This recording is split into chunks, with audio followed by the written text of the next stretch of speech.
Et d'abord, priorité donc au terrain.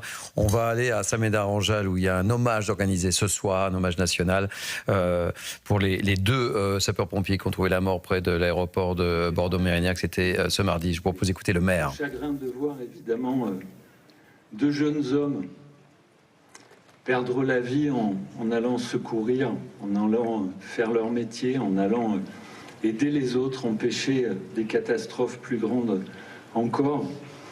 Et ces deux hommes qui ne sont pas revenus. Et j'ai une pensée particulière, évidemment, pour les familles. Je sais malheureusement ce que représente la perte d'un enfant. Et il n'y a pas de douleur plus grande que celle-ci. Il n'y a pas de choc plus brutal, plus violent que celui-ci.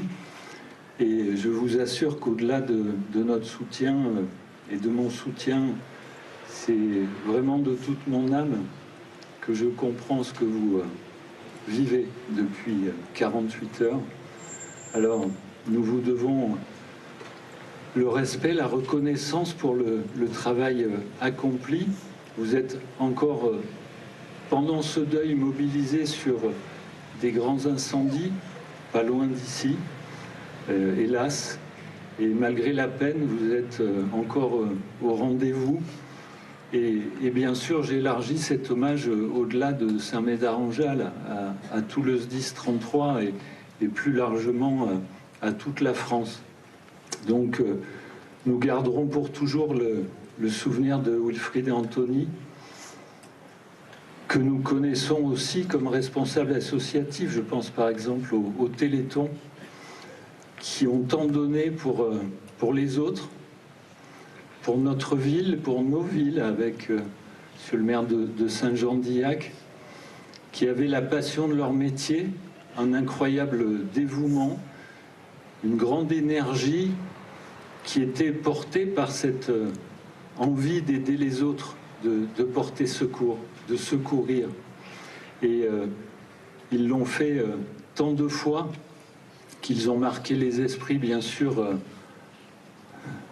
dans la caserne, mais au-delà, dans toute la ville.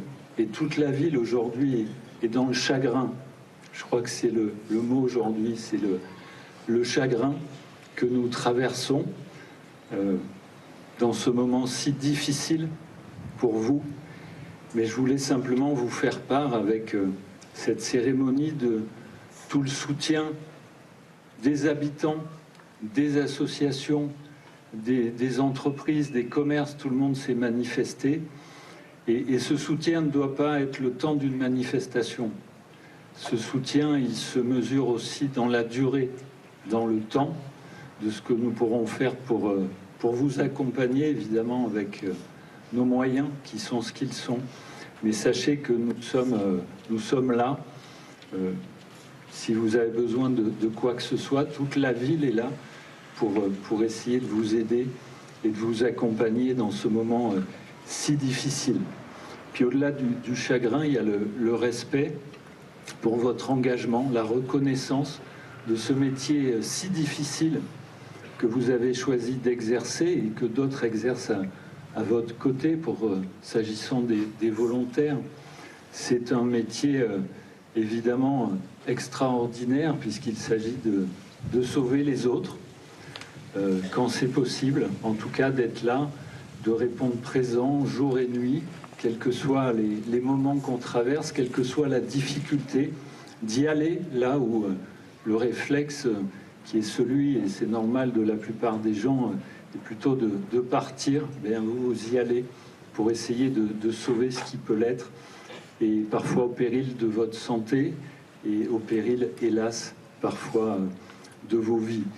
Donc je voulais vous témoigner au nom de tous les collègues présents, mais surtout au nom de toute la population, notre immense chagrin, notre immense reconnaissance, notre immense respect. Et nous allons, après que vous ayez dit quelques mots, observer une minute de silence ensemble, parce que je crois que nous avons besoin d'être ensemble dans ce moment-là. C'est quelque chose d'important aujourd'hui, mais surtout pour la suite. Et puis, une minute minimum, mais elle a déjà bien commencé, d'applaudissements en témoignage du respect immense que toute la ville vous porte.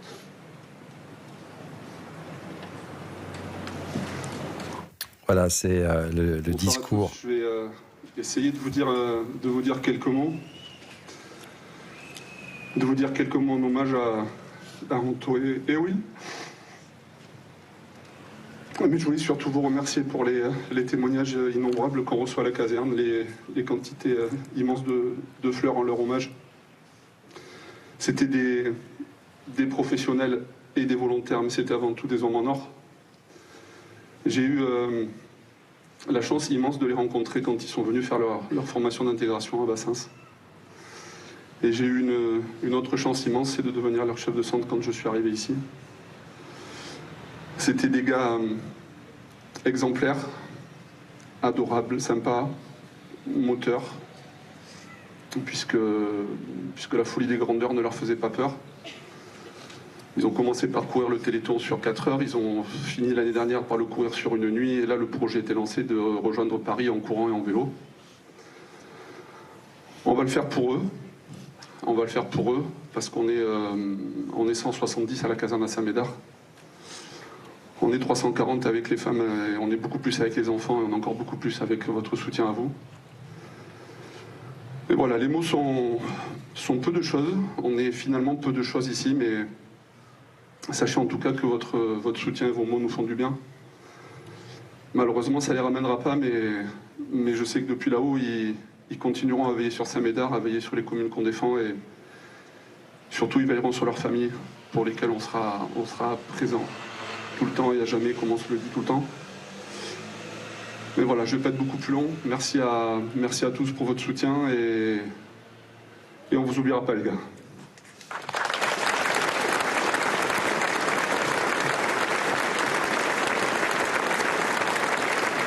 Voilà, beaucoup d'émotions évidemment à Saint-Médard-en-Jalles en hommage à ces deux sapeurs-pompiers qui ont trouvé la mort mardi en exerçant leur métier, en luttant contre l'incendie qui touchait l'aéroport de Bordeaux-Mérignac. Nous sommes toujours avec Patrick Chavada, membre de la Fédération nationale des sapeurs-pompiers de France. Des mots très forts évidemment du maire de la commune de Saint-Médard-en-Jalles et puis je suppose que c'était le patron de la caserne des pompiers de Saint-Médard-en-Jalles, Patrick Chavada, qui s'est exprimé. Oui, tout à fait. Ce sont deux vies qui se sont stoppées net. Anthony et Wilfried, ils avaient 34 ans. Ils avaient toute la vie devant eux. Et effectivement, c'est un métier qui est dangereux. On le sait. Quand on part sur intervention, on essaye de mesurer les enjeux et de se protéger. Mais malheureusement, de temps en temps, quelquefois, les éléments sont plus forts que nous. Et on a des collègues qui perdent la vie. Alors, il faut savoir qu'une caserne de pompiers, c'est une famille. On a la partie, je dirais, professionnelle où on travaille, mais on a ce qu'on appelle l'amicale. Dans toutes les casernes de pompiers, il y a une amicale des sapeurs-pompiers. Et c'est cette amicale qui va faire des fêtes de famille, qui va faire le Noël avec les enfants, on va faire des lotos, on fait des repas. Et donc, c'est vraiment, pour cette caserne, c'est deux membres de la famille qui sont partis. Et le maire de la commune l'a dit, il faut que ce soutien se mesure dans la durée. Évidemment, ce sont des mots très forts et qui résonnent pour le quotidien qui est le vôtre et ceux de vos collègues. Bien évidemment, les familles vont être épaulées, alors que ce soit déjà par le SDIS de la Gironde, par l'Union départementale des pompiers de la Gironde, mais il faut savoir que la Fédération nationale des pompiers de France a une vocation sociale et donc on va être en appui derrière pour accompagner ces familles. S'il y a des enfants qui sont malheureusement orphelins suite à ces deux décès, ils vont être pris en charge pendant toute leur scolarité et jusqu'à la fin de leur scolarité par ce qu'on appelle l'œuvre des pupilles, qui est là justement pour accompagner nos enfants qui perdent un de leurs parents sur un incendie ou sur une intervention particulière. Et je le dis pour les auditeurs d'Europe 1, on a vu sur l'image cette minute de silence et des applaudissements nourris pour Wilfried et Anthony et le maire de la commune. C'était deux hommes qui étaient en plus engagés dans cette commune de Saint-Médard-en-Jalles, qui avaient un véritable rôle social également. Patrick Chavada. Oui, tout à fait. En règle générale, les sapeurs-pompiers sont investis dans la vie locale, que ce soit dans le milieu associatif, dans la cité, hein. Et donc, on est là, on est présent, on participe aux activités, donc on est connu. Donc, Anthony et Wilfried, c'était des sapeurs-pompiers, je dirais professionnels, mais c'était des passionnés. C'était des gens expérimentés. Et donc, effectivement, on a perdu 2 des nôtres. Je dirais 3 en rajoutant Baptiste Gerfaux-Valentin, du SDIS de Savoie, qui malheureusement est décédé à 22 ans par la chute d'un rocher. Et cette année, notamment pour les feux de forêt, on est en train de payer un lourd tribut. Restez avec nous, hein. On va faire un petit tour de table avec mes invités qui m'accompagnent ce soir. François de Rugy, on l'a vu, des mots très forts, très simples, mais très forts du maire de cette petite commune de Gironde. Et l'émotion est immense.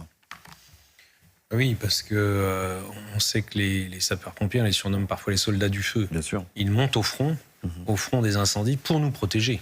Et ça, il faut quand même jamais l'oublier. C'est particulièrement vrai avec ces incendies de forêt qui sont très impressionnants par leur ampleur, qui peuvent mettre en péril des campings, des habitations. Mais c'est vrai tout au long de l'année. Il ne faut pas l'oublier. C'est vrai pour un feu dans un immeuble en ville. Et parfois, on a peut-être tendance à l'oublier parce que on parle des violences qu'il peut y avoir sur les policiers, les gendarmes, les etc. pompiers n'échappent pas à la règle dans certaines communes. On pense aux militaires aussi, qui peuvent aussi aller agir au péril de leur vie, parfois loin de France. Les pompiers, c'est au quotidien, sur tous les territoires de France. Ils sont près de nous, ils nous protègent, souvent sans faire de bruit, et sans drame, heureusement. Mais il y a quand même, malheureusement, tous les ans, je regardais les chiffres, il y a une dizaine de morts chaque année de pompiers en service. Heureusement, maigre lot de consolation, c'est à la baisse. Il y en avait une trentaine dans les années 80, ensuite une vingtaine dans les années 90. Et grâce à des meilleurs équipements, grâce à une meilleure protection quand ils sont en service, mais malgré tout, c'est toujours trop. Et en effet, ce sont des hommes jeunes qui avaient peut-être des enfants, en tout cas une famille.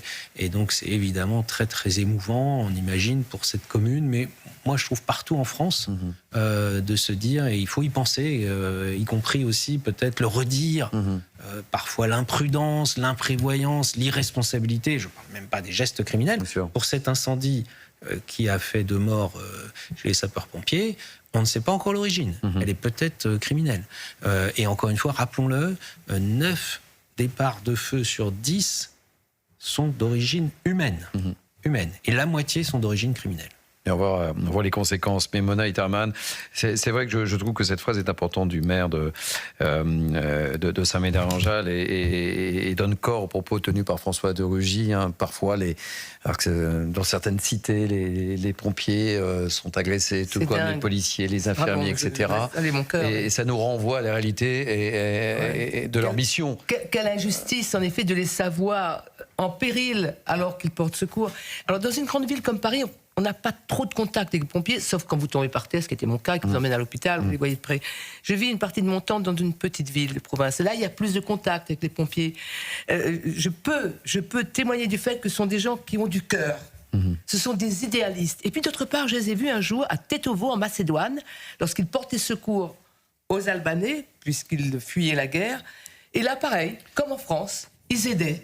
Ce sont vraiment des gens. C'est pas par hasard qu'ils s'engagent dans cette profession-là. C'est pas pour gagner de l'argent, c'est pas pour avoir un revenu faramineux, c'est même pas pour avoir des médailles, mais c'est juste parce qu'ils veulent aider. Aider. Au fond, ce sont un peu des anges gardiens civils, laïcs, de notre vie au quotidien. Et c'est pour ça que c'est absolument inadmissible qu'ils soient sous attaque. Ces 2 gars de 34 ans, franchement, ça fait mal au cœur. Un dernier mot sur le sujet, peut-être, Mehdi Areish, et puis je saluerai Patrick Chavada qui nous écoute. Beaucoup de choses ont été dites. C'est plus un mot personnel. Moi, j'ai 33 ans, j'imagine que perdre la vie à 34 ans. C'est terrible. Voilà. Donc, pour une personne comme moi, voilà, je suis dans la même catégorie d'âge qu'eux. J'imagine ce que c'est pour leurs parents, j'imagine ce que c'est pour leurs enfants s'ils en ont, pour leur famille. Donc, merci à eux d'avoir fait ce sacrifice. Voilà. Patrick Chavada, un dernier message peut-être adressé sur CNews et sur Europe 1. Le dernier message, c'est il faut vraiment que la population et le citoyen, nous soyons acteurs de notre propre sécurité et vraiment appliquer les consignes de sécurité, les consignes de prévention pour éviter ces drames. On ne sait pas quelle est l'origine de ce départ de feu, mais il y a 9 feux sur 10 sont d'origine criminelle, ce qui veut dire que quand on intervient, des collègues peuvent décéder sur des feux qui sont mis imprudemment. Donc il faut vraiment que la population prenne en compte que leurs actes peuvent avoir des répercussions importantes jusqu'à la perte de vie humaine. Merci d'avoir accepté de témoigner. Patrick Chirada, je rappelle que vous êtes membre de la Fédération nationale des sapeurs-pompiers de France. Un tout dernier mot, Arnaud Klasfeld. Ils sont courageux, les pompiers, athlétiques et rendent des services au quotidien. Et les Français ne s'y trompent pas, parce que c'est sans doute le corps républicain qui doit être le plus populaire. Et d'ailleurs, de nombreux Français font des legs aux œuvres sociales des pompiers.